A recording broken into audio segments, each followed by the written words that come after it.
Graça e paz, povo de Deus. Vamos ao nosso segundo vídeo. Estamos aí falando sobre a Páscoa. Esse fim de semana nós temos aí a comemoração no nosso calendário cristão, a celebração da Páscoa.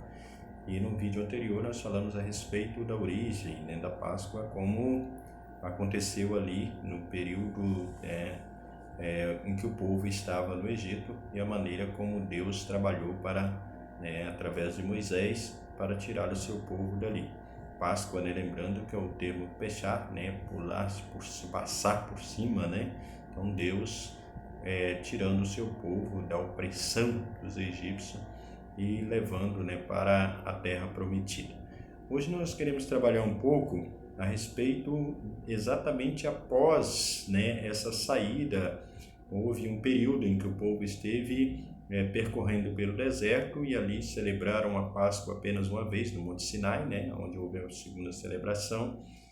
Mas nós queremos trabalhar a partir do período agora da chegada à Terra Prometida.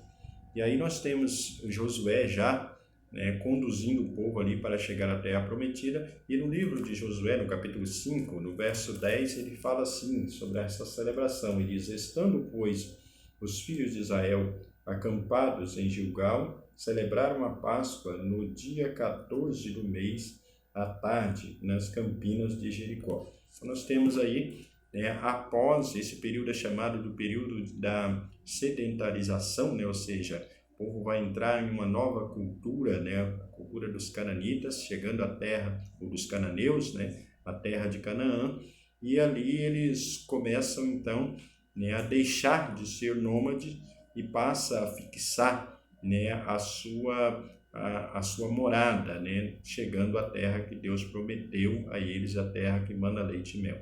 Então, após inúmeros acontecimentos que envolveram a saída do Egito, a difícil caminhada pelos desertos, muitos sinais e maravilhas realizados por Deus, cumprimento da promessa de uma terra que manda leite e mel, finalmente eles estão chegando a essa terra. E eles juntou toda a ideia ali da Páscoa, todos os acontecimentos descritos anteriormente, durante todo o período ali no livramento ali do Egito, e deixando agora de ser esse povo nômades, eles estar celebrando essa Páscoa com um significado um pouco diferente. Agora não mais com aquela ideia de afugentar o medo do exterminador que se opunha, que estava próximo, para agora tornarem uma afirmação concreta da plena liberdade que Deus dá ao seu povo. Então agora eles começam a visualizar, entender de fato os planos de Deus. Então foi nesse momento que o povo bíblico, o povo hebreu, tomou a consciência que a sua fé em Deus não era uma formalidade, algo a mais entre os povos antigos do Oriente, mas Deus não é definido a partir daí, eles têm uma definição de Deus um pouco diferente. Deus passa a ser definido não apenas pelo seu ser, mas pela sua atuação na história. Agora eles começam a cultuar esse Deus pela sua atuação, pelo que ele havia feito, e esse Deus que havia escutado aí o seu grito de angústia durante a sua escravidão ali no Egito, e que providenciou ali os meios para a sua libertação. Então a celebração da Páscoa agora reformulada, e ela ganha esse ressignificado aí. Então ela passa a afirmar que a fé bíblica é histórica, e que tem o seu fundamento nos acontecimentos salvíficos, relatados aí nos livros de Êxodo, Deuteronômio e Números.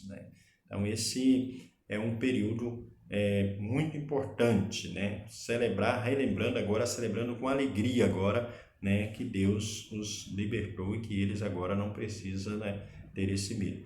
Aí surge o período da monarquia, o período monárquico, e esse período de início ele sofre uma crítica porque o povo começa a esquecer um pouco daquilo né, que Deus havia feito na vida deles e esquece um pouco também da Páscoa.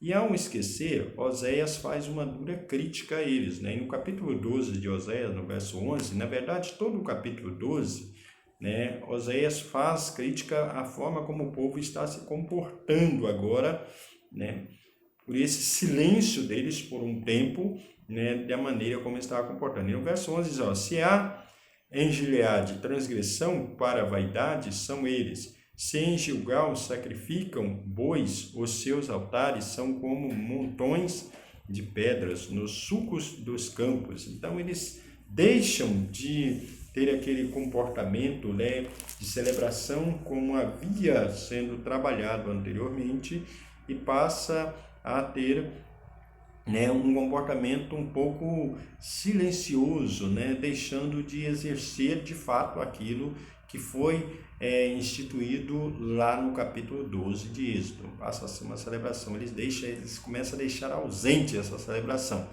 E aí então acontece o surgimento, né, nesse momento do rei Josias, que é no ano de 642, ali para 609 a.C., né? E ele então vai empreender uma ampla reforma, né, do reino de Judá, né, tendo já que o reino de Israel já tinha sido destruído em 722 a.C. Então ele começa a fazer uma ampla reforma e começa então a determinar, né, que a Páscoa passe a ser celebrada oficialmente no templo. Então no livro de Deuteronômio, como registra lá, e aí passa então, né, a celebrarem essa Páscoa nesse período monárquico no templo. O templo passa a ser, né, vão fazer o sacrifício lá, vão ter aquela reunião da família, mas a Páscoa em si passa a ser celebrada no templo, né? E aí também nesse período acontece, né, algo diferente na Páscoa, que o gado maior, né, o boi, passa a ser admitido como vítima para o sacrifício também.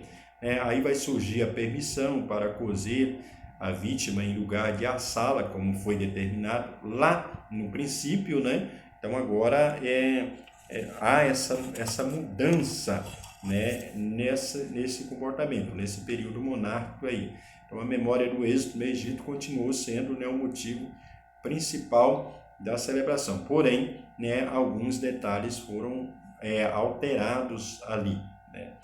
E aí surge o período, né, da Páscoa no exílio babilônico. Por quê? Por causa de tantas situações as quais o povo começou a distanciar de Deus na prática, né, daquilo que Deus havia instruído, eles começam a distanciar de Deus, começam a esquecer as instruções dadas por Deus a Moisés, né, a Josué, e transmitida a eles acabam parando, né, no exílio babilônico.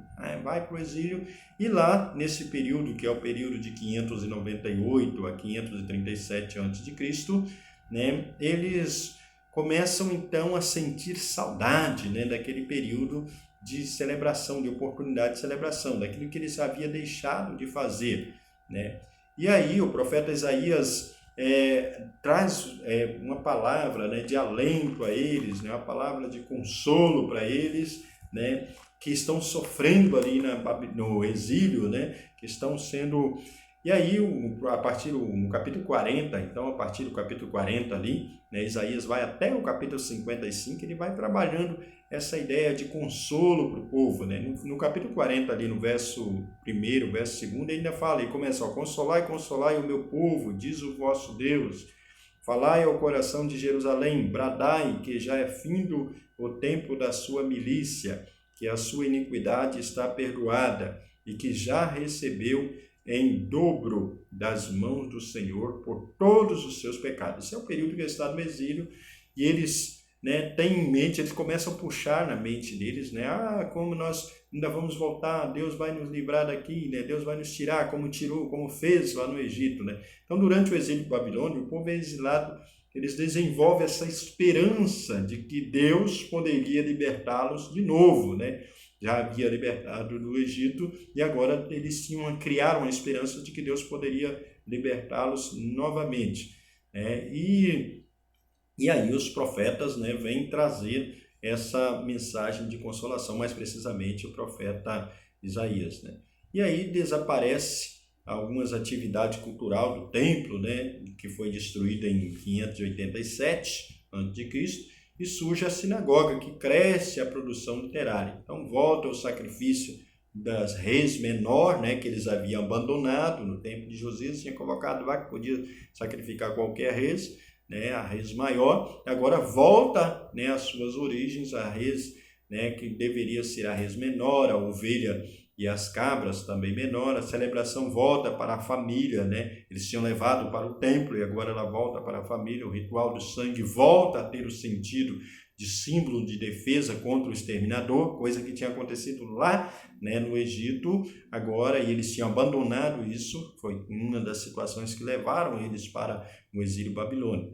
E eles percebem que pequenas variações então, né, tinham acontecido e não joga, né? E aí é interessante que, mesmo assim, voltando, algumas questões eles começaram a somar de maneira diferente. Eles começam a não jogar fora algumas partes dos animais sacrificados, eles não quebram, né, os ossos dos animais sacrificados, né? A permissão para liberar a Páscoa, né, no segundo mês, para quem não pode sacrificar no primeiro mês, né, lá no livro de Números, no capítulo 9, verso 1 ao verso 14, né, está registrado. Isso passou a ser permitido, e passou a ser permitido também a participação dos estrangeiros, né? Então começou a aparecer uma distinção entre Páscoa e os pães ázimos, né, como celebrações distintas, tá? Então a festa dos ázimos, no dia 1º ao dia 7, passa a acontecer, né, do primeiro mês do ano, e a festa da Páscoa no dia 14 do mês, né, do mesmo mês, no caso, né? Aí, então o povo vive um período diferenciado. E então surge, né, depois dessa saudade toda, desse saudosismo todo que eles passam ali no Egito e começam a aclamar, né, o nome do Senhor, esperança de livramento, de novamente, né, do socorro do Senhor. Aí surge depois o período grego, né, é onde os livros, né, de primeira e segunda Crônicas e Esdras, né, indicam que a Páscoa preservou algumas cerimônias para o templo, né? Então, para a refeição pascual foi mantida aí no templo, né? O gado maior foi readmitido como parte da cerimônia, né? A carne deve ser agora assada e não cozida mais, né? Eles estavam cozendo, antes era assada, agora ela volta a ser, né, assada novamente, né? O leigo passa a executar o ritual de sangue, né? E a Páscoa e os ázimos, né, voltam a se integrarem novamente, tá? E aí, em 2 Crônicas, né, no capítulo 2 Crônicas, né, ele vai registrar exatamente essa questão, né? Como é que Deus faz, né, como eles, né, se dá nesse período essas questões aí que nós estamos falando, né? Então, 2 Crônicas, no capítulo 35 de 2 Crônicas, o verso 1, né, ele vai trazer exatamente essa ideia, quando ele fala assim: Josias celebrou a Páscoa ao Senhor em Jerusalém e mataram o cordeiro da Páscoa no 14º dia do primeiro mês, né? Então aí esse é o período grego. A música então passa a ser parte da celebração, né? O copo de vinho passa a ser parte da cerimônia. A Páscoa retornou aí ao templo como parte do culto oficial, mas preservou-se a refeição, né, para o ambiente familiar. Então é importante entender isso aí. Então há um período, né, de idas e voltas, né, do povo de Deus aí em relação, né, à questão da Páscoa, tá? Então são esses períodos que eu gostaria de ter né, considerando aqui com vocês. Há muitas coisas a serem trabalhadas, né?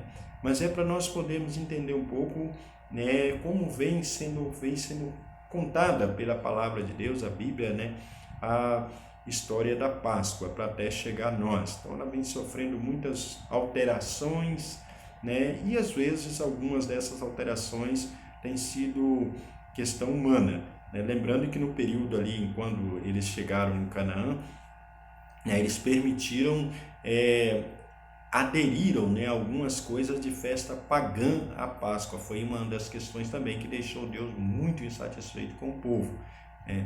Eles começaram a usar algumas questões, né, alguns elementos da festa pagã, né, na Páscoa instituída por Deus. Então houve muita alteração e isso não trouxe nada de satisfação a Deus, né? Que nós possamos de fato celebrar essa Páscoa, né, como a Páscoa do Senhor Jesus, né? A nossa Páscoa é Cristo. Não esqueçamos disso e não deixemos que outras pessoas tragam outro significado, né, à nossa família de Páscoa que não seja o Senhor Jesus. Tá bom? Então que Deus nos abençoe e continuemos servindo ao Senhor.